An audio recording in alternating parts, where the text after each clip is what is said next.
Et nous allons commencer par une conférence intitulée Le contrôle microbiologique des eaux de piscine et de rééducation dans les établissements de santé, contexte, mise en œuvre, limite, par Didier Lecointe, donc qui travaille au centre hospitalier sud-francilien de Paris. Et je souhaitais quand même, avant qu'il commence, à remercier Monsieur Lecointe, puisque ce colloque a été fait à son initiative. C'est lui qui a proposé ce sujet très intéressant sur les eaux de piscine. Merci. Monsieur Lecointe, vous pouvez déverrouiller votre micro et votre caméra.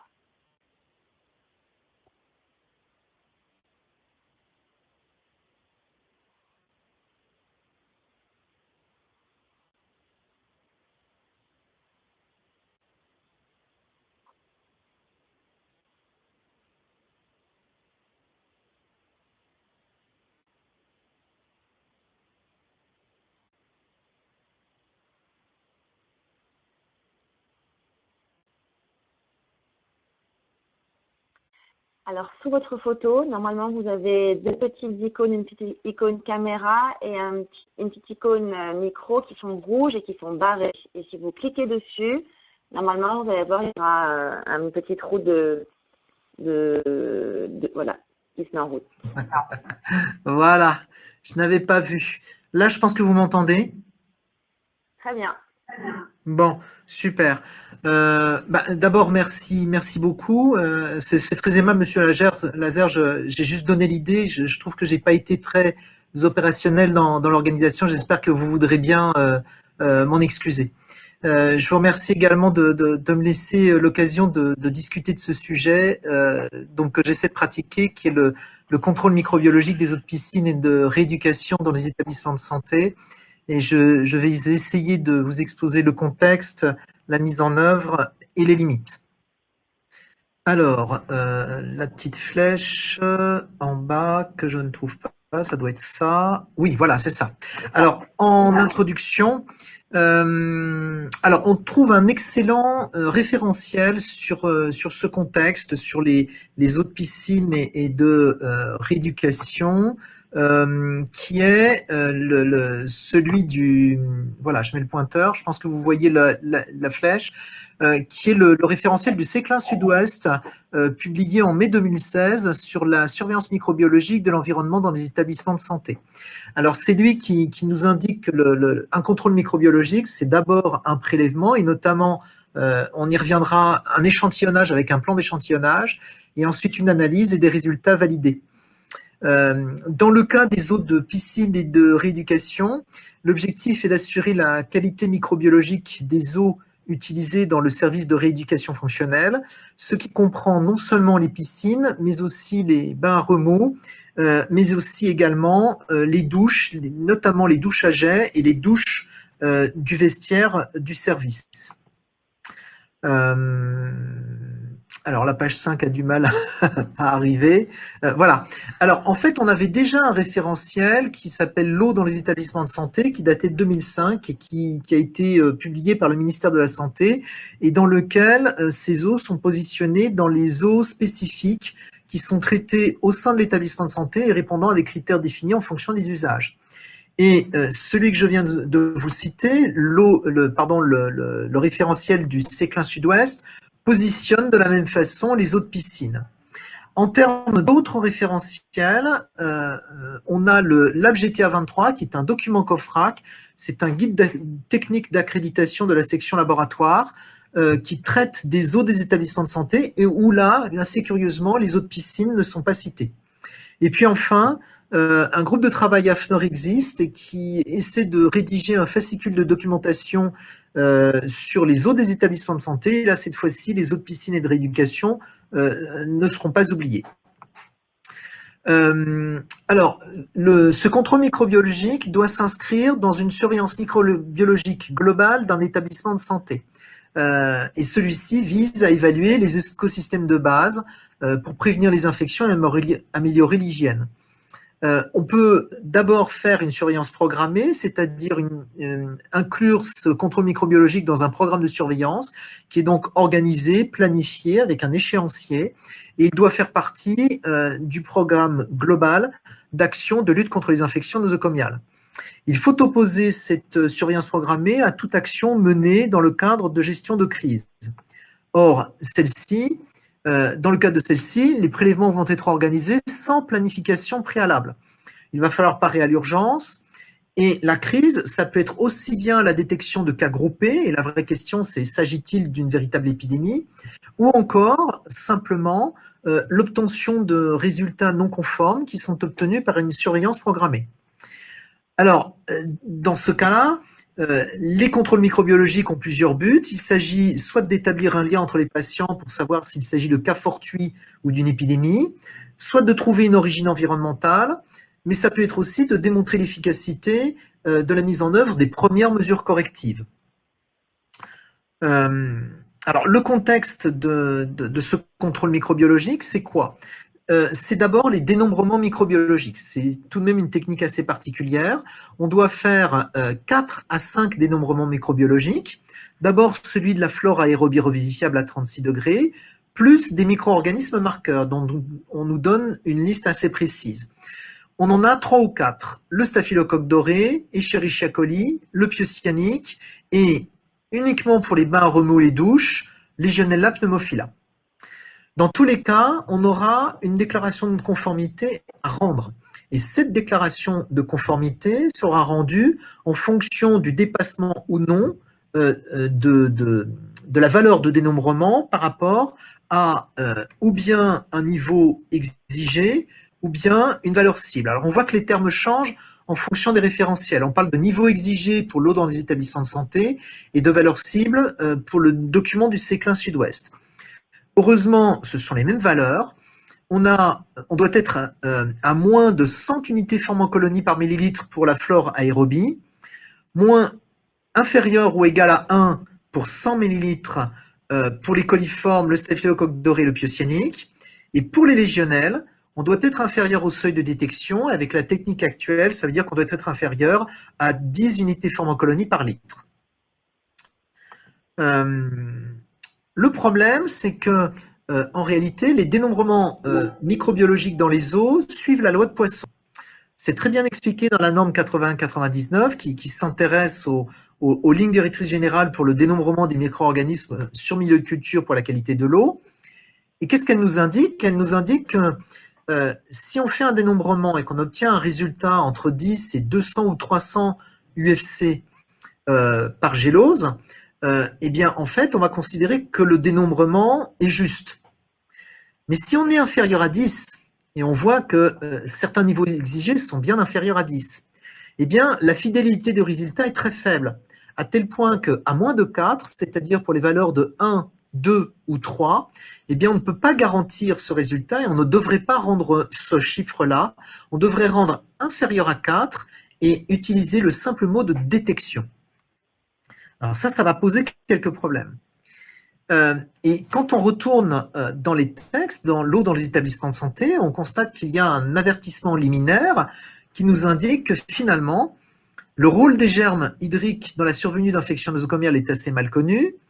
Il est souvent difficile d'expliquer le schéma de transmission, ce qui signifie que les données scientifiques étant encore insuffisantes, les recommandations du guide vont reposer sur des avis d'experts. Alors, ce qui est un petit peu gênant, c'est qu'on n'a pas la liste des experts et on n'a pas la méthodologie. Donc, on ne sait pas sur quelle base on a établi les niveaux exigés qui sont cités dans ce référentiel. Alors, finalement, la question qu'on peut se poser, c'est quel risque infectieux représentent ces eaux de piscine et de rééducation. Quand on fait une biblio assez rapide, on trouve 10 à 11 cas seulement, enfin 10-15 cas de publications réellement intéressantes, donc c'est un risque statistiquement faible, mais qui existe. On a des je vous ai sélectionné 3 publications dont la liste n'est pas exhaustive, bien sûr. Alors, on a une publication assez ancienne qui nous rapporte une épidémie nosocomiale de folliculite associée à l'installation récente de bains à remous. Ça concernait essentiellement du personnel de rééducation. On a une équipe italienne qui nous rapporte les résultats de la gestion de 9 piscines de rééducation et qui constate que dans 60% des cas, les dénombrements étaient supérieurs aux valeurs seuil et que dans 50% des prélèvements non conformes, on trouvait du pyocyanique.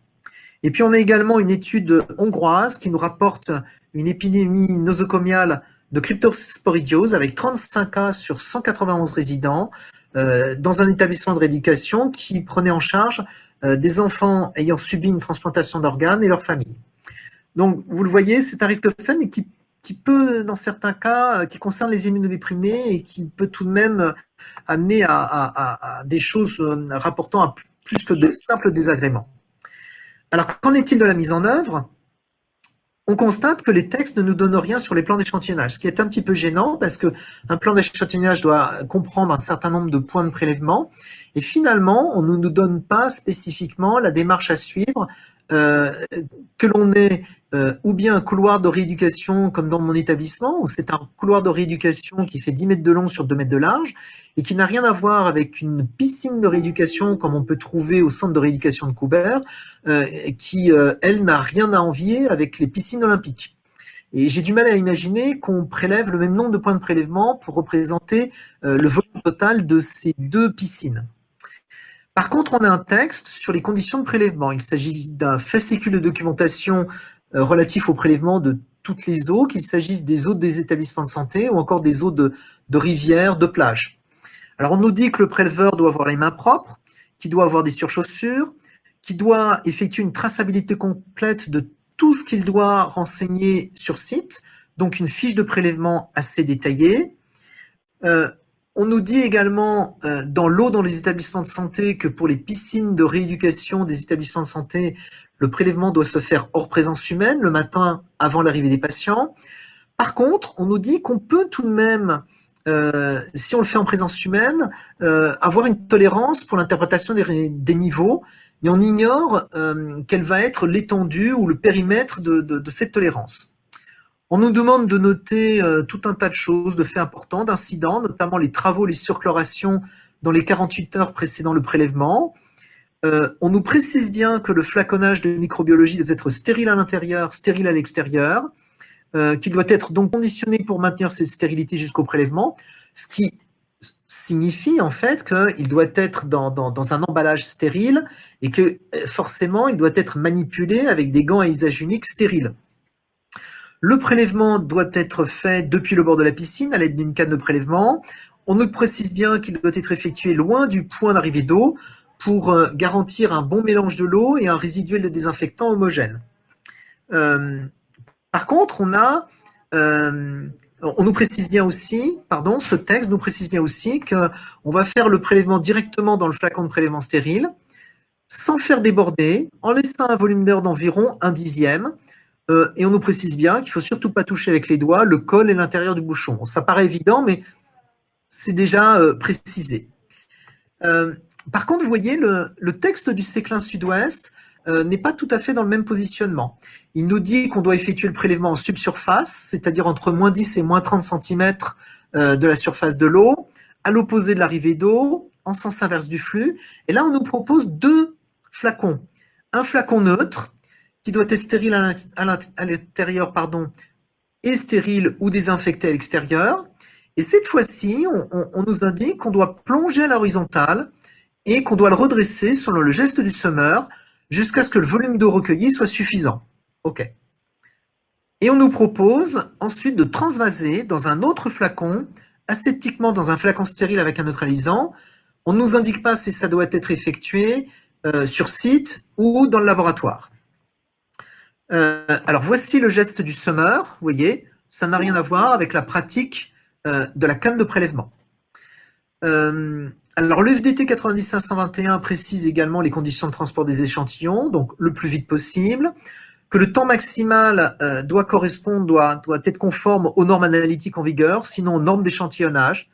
Si on suit la norme 19458, c'est 8 heures. Pour les légionelles, c'est 24 heures. Voilà. Alors, voici maintenant pour l'analyse la composition et les fréquences. Vous voyez que les 4 premiers paramètres, c'est une fréquence mensuelle qu'il s'agisse d'une piscine ou des bains remous ou des douches à jet, que pour le paramètre légionnel, c'est une fréquence trimestrielle pour les bains remous, les douches à jet, sinon annuelle pour les douches des vestiaires. Alors voici l'analyse. Vous voyez que l'incubation doit toujours se faire à 36 degrés, avec des temps d'incubation qui vont de 24 heures pour Escherichia coli, à 48 heures pour la flore aérobie, le pyocyanique, le staphylocoque doré, et jusqu'à 8 à 11 jours pour les légionnelles. C'est une culture très lente. On a, concernant les milieux, des milieux pauvres pour la flore aérobie, des milieux spécifiques pour les micro-organismes marqueurs. Et puis, on a également le choix pour la flore aérobie entre deux techniques d'inoculation des géloses, l'incorporation ou la filtration sur membrane. Alors, pour ce qui est de l'incorporation, elle est spécifique des techniques qui demandent peu de prélèvement. Donc, c'est un volume d'eau de 1 à 5 millilitres qu'on dispose dans la gélose, et c'est ensuite par-dessus qu'on va incorporer le milieu en surfusion. Donc, c'est un geste très technique qui demande un savoir-faire parce qu'il faut vraiment être en surfusion et ne pas brûler les bactéries. Et ensuite, on fait un mouvement de rotation. Et les colonies vont pousser à l'intérieur de la gélose, ce qui interdit de les travailler après. On fait juste un dénombrement. Par contre, la technique de filtration est beaucoup plus accessible de mon point de vue. On va utiliser une membrane de filtration que l'on va disposer sous un entonnoir et au-dessus d'une pompe à vide. Et donc, on va filtrer en faisant passer dans l'entonnoir, à l'aide de la pompe à vide, le prélèvement. Donc ça va concerner généralement des prélèvements de 10 à 100 ml. La membrane de filtration est transférée ensuite sur une gélose qui est ensuite mise à incuber. Et là, on voit par exemple des colonies de pyocyanique sur une gélose cétrimide au bout de 48 heures. Voilà. Alors, quelles sont les limites de ce contrôle finalement? C'est d'abord la liste de micro-organismes marqueurs. Quand on lit les textes, elle est assez limitative. Elle n'inclut pas tous les germes pathogènes des alliaux. Il faut reconnaître également que si on veut une batterie de tests exhaustive, elle est impossible à mettre en œuvre. Donc, il faut vraiment lire entre les lignes pour comprendre que chaque établissement doit s'adapter au terrain et qu'il ne lui est pas interdit d'introduire dans cette liste un autre micro-organisme marqueur. C'est surtout la pratique des dénombrements microbiologiques, de mon point de vue, qui est une limite. Parce que finalement, il faut garantir la fiabilité des résultats. Et pour garantir cette fiabilité, en réalité, il faudrait calculer les incertitudes de mesure. Quand on rend 99 UFC, c'est 99 plus ou moins combien? C'est plus ou moins 1 ou plus ou moins 5? Pour pouvoir calculer les incertitudes de mesure, il faudrait des évaluations interlaboratoires, c'est-à-dire que ce sont des campagnes de prélèvement, en fait d'envoi d'une matrice de prélèvement à un ensemble de laboratoires qui vont participer à cette campagne et qui, sur la même matrice, vont rendre des résultats de dénombrement. Et à partir de là, on va calculer l'incertitude de mesure entre les différents laboratoires.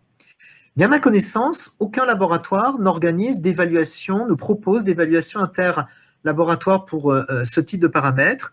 Et donc, ça oblige chaque laboratoire, s'il veut garantir la fiabilité des résultats, à utiliser des contrôles qualité interne quantitatifs. Mais pour pouvoir bien le faire, il faut absolument utiliser ce qu'on appelle des MRC, c'est-à-dire des matériaux de référence certifiés.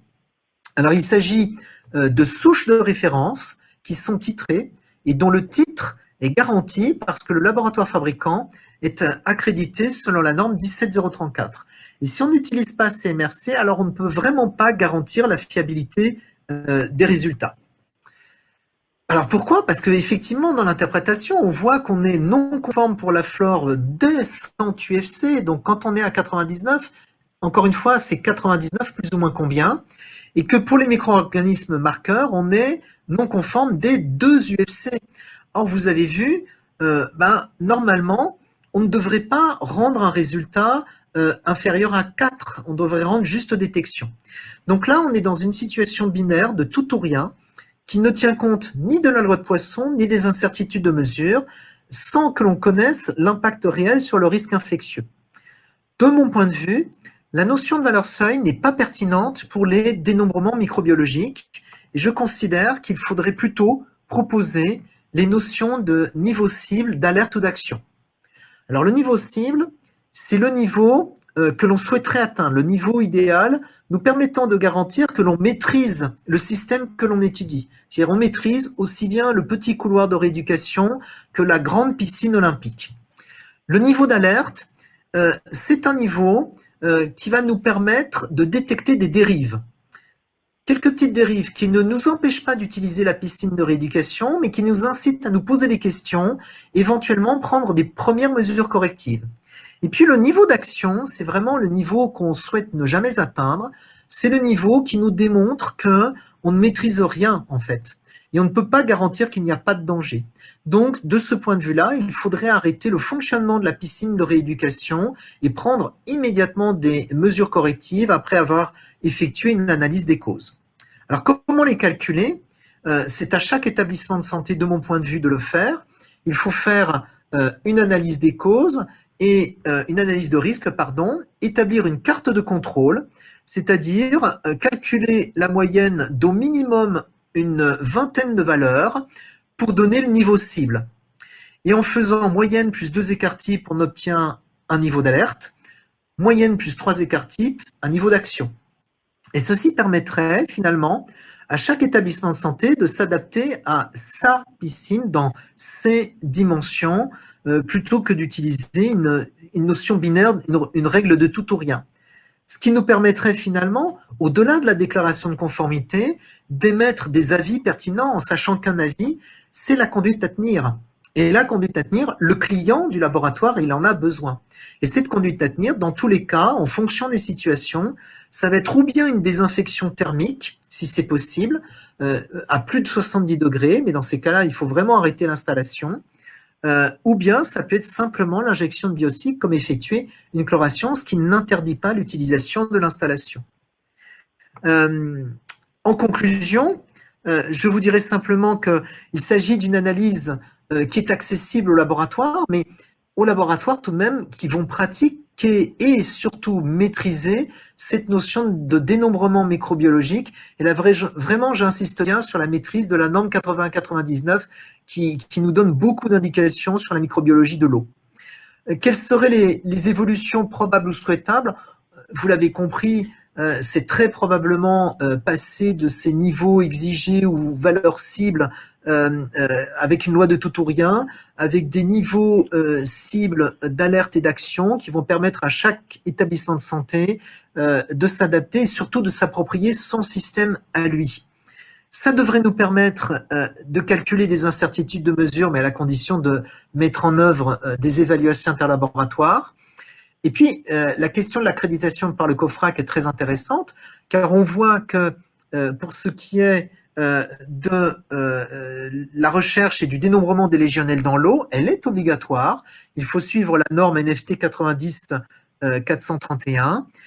Pour ce qui est des autres paramètres, elle ne l'est pas, mais tout laboratoire souhaitant s'engager dans cette démarche doit impérativement le faire selon la norme 17025 pour les laboratoires d'échantillonnage et d'essai. Je vous remercie de votre attention.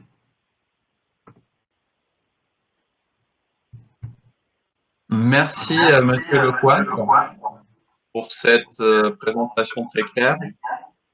Nous allons avoir des questions.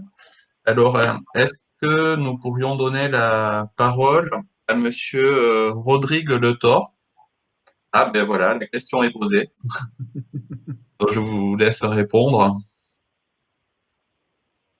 Oui, alors, effectivement, donc l'intégration des bassins des établissements de santé au contrôle sanitaire impliquera que les prélèvements, les analyses soient réalisées par des laboratoires agréés et accrédités qui réalisent des EIL. Alors, ce ne sont pas les mêmes laboratoires. Un laboratoire qui met en œuvre des EIL doit être accrédité pour cette mise en œuvre des EIL. Alors, il y a un laboratoire, enfin, il y a plusieurs laboratoires qui font ça, hein, mais pas spécifiquement, en tout cas pas à ma connaissance, pour les eaux de piscine et de rééducation. On en a pour les eaux bactériologiquement maîtrisées, pour les eaux de dialyse, pour les solutions de contrôle d'endoscope, ça existe, mais pas les eaux de piscine et de rééducation.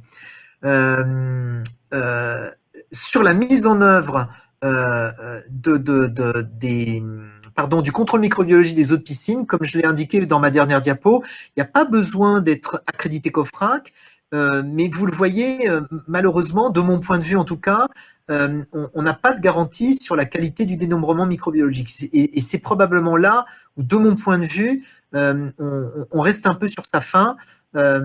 Comment peut-on garantir aux clients, ou même comment le laboratoire qu'il pratique peut-il être sûr de la qualité de son dénombrement, et surtout comment peut-on calculer les incertitudes de mesure? Vraiment, ça c'est très compliqué. Alors j'espère que j'ai répondu à la question à Monsieur Le Thor. Et autre question, c'est dans les faits, les ARS ont mis en place des seuils d'intervention qui déclenchent des niveaux d'action différentes. Alors c'est vrai qu'on a des seuils d'intervention.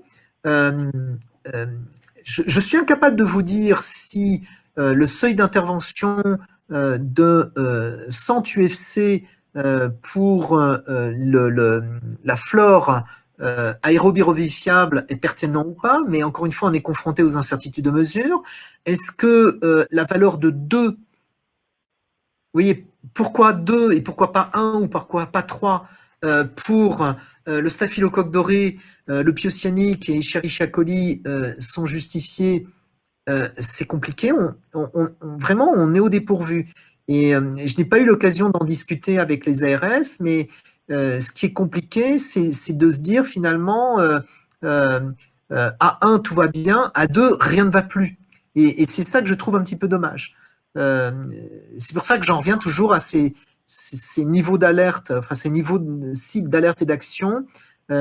Si on fait comme des prélèvements de surface dans une salle de bloc opératoire, il faut qu'on démontre qu'on maîtrise les conditions ambiantes, en fait. Et on ne peut pas passer d'une situation où on considère qu'on maîtrise totalement le système à une autre où on ne maîtrise plus rien. Il faut qu'on ait des niveaux nous permettant de dire « Ah, là, il y a une dérive » et qu'on puisse intervenir avant que la dérive ne se transforme en non-maîtrise du tout. Vous voyez, c'est plutôt ça, je pense, où je pense qu'il faut que nous évoluions dans notre pensée, en réalité. J'espère que j'ai répondu à la question de Monsieur Rotor. Alors, je pense que Madame Manifacier devrait prendre la parole. Alors pas de suite, j'ai une petite remarque. Enfin, déjà, je voulais remercier Monsieur Lecoin. Alors, vous avez critiqué, alors par manque de visibilité des experts, donc un document du ministère. Vous avez remarqué qu'il y a des hétérogénéités des protocoles de prélèvement. Et vous avez fait remarquer aussi qu'il y a des choses qui ne sont pas explicites, comme le fait que certains établissements peuvent prendre à leur initiative de contrôler certains germes infectieux en supplément de ce qui est obligatoire. Et après, vous avez donc évoqué un problème sur ces valeurs de seuil de tout ou rien. Et alors la question que je vous pose, alors, ça peut être beaucoup de travail. Est-ce que il pourrait y avoir, disons, une proposition qui est faite peut-être en partenariat avec l'ANSES et les ARS d'un ensemble d'établissements comme le vôtre pour faire progresser euh, le, le contrôle de ces normes microbiologiques? Alors, je sais que vous êtes très occupé. Bah, alors pour tout vous dire, nous nous posons exactement la même question pour un autre paramètre que l'on prélève plus souvent également dans les établissements de santé, qui s'appelle les eaux pour soins standards. Les eaux pour soins standards, on a 4 paramètres. On a une flore aérobie à 22 degrés, une flore aérobie à 36 degrés, on a les coliformes totaux et on a le piocyannique. Alors, le hasard fait que j'ai constitué en 2014, j'ai proposé à certains collègues accrédités également pour les légionnels que nous constituions un réseau qu'on appelle aujourd'hui le réseau francilien des laboratoires d'hygiène hospitalière accrédités. Nous sommes 12 établissements sur toute la région Île-de-France. Il y en a à peu près la moitié à la PHP et d'autres hors APHP. Et nous avons été rejoints il y a à peu près 1 an par l'hôpital Métropole Savoie. Vous voyez, on n'est plus tout à fait francilien. Et nous avons engagé une démarche pour essayer de voir ce que ça donne sur les eaux pour soins standards. en termes de niveau. Alors en fait, qu'est-ce qu'on constate? Qu'est-ce que nous constatons, nous, déjà au sud francilien? C'est que la fleur totale à 36 est le premier paramètre qui n'est pas conforme. Et c'est a priori ce que l'on constate sur les autres établissements. Chez nous, quand la fleur totale à 22 n'est pas conforme, de toute façon, la fleur totale à 36 n'est pas conforme non plus. Donc on peut se demander à quoi sert la fleur totale à 22. Et puis, personnellement, sur notre établissement, depuis qu'on a notre nouvel hôpital, j'ai jamais vu de coliforme d'auto, mais jamais. Donc ça veut dire qu'a priori, on n'a pas de problème chez nous. Et on a de la chance, on a très peu de pyocyanique. Alors que j'ai un autre établissement dans notre réseau qui n'a pratiquement que du pyocyanique, vous voyez, et qui a arrêté d'ailleurs de faire les eaux pour soins standards. Donc nous, on propose cette démarche de calculer les niveaux cibles d'alerte et d'action. Et déjà, lorsqu'on se compare entre le sud francilien à Corbeil-Essonnes et l'hôpital Foch à Suresnes ou l'hôpital de Poissy-Saint-Germain, qui en plus a deux sites, il y a l'hôpital de Poissy d'un côté et de Saint-Germain de l'autre, donc ça fait deux réseaux d'eau, on n'a pas les mêmes valeurs. Donc on n'a pas les mêmes moyennes, plus 2 écarts types, plus 3 écarts types. Donc il faut qu'on aille plus loin. Là, l'hôpital Métropole Savoie doit m'envoyer ses données. Et c'est vrai qu'on est en train de travailler là-dessus. Et j'aimerais bien qu'on puisse présenter des résultats. Finalement, est-ce que ces niveaux cibles d'alerte et d'action, déjà pour les eaux pour soins standards qui sont effectués beaucoup plus souvent par les établissements de santé que les piscines de rééducation, est-ce que ça nous permettrait de mieux gérer nos eaux pour soins standards et notre boucle d'eau froide? Ça, c'est une vraie question. Alors, je ne sais pas si ça répond à votre question, mais… Si, ça répond en partie. On pourra en rediscuter, peut-être pas maintenant. Alors, je vais prendre une dernière question que je vais vous afficher. Alors, l'intégration des bassins des établissements de santé au contrôle sanitaire est-il prévu à court ou moyen terme? En fait, c'est ce qu'on nous demande de faire. Déjà, hein, c'est ce que le référentiel du ministère nous demande depuis 2005, et c'est ce qui est confirmé dans le texte du Séclin Sud-Ouest. On nous demande de pratiquer ce contrôle. Et les plateaux de rééducation sont très, très, très vigilants. Hein. Ils font très attention à faire, à autoriser l'arrivée des patients en fonction des résultats de ces contrôles. En sachant que les contrôles physico-chimiques sont beaucoup plus fréquents que les contrôles microbiologiques d'ailleurs. Donc ils ont une vraie visibilité régulière, quotidienne, sur la qualité de l'eau dans les bassins.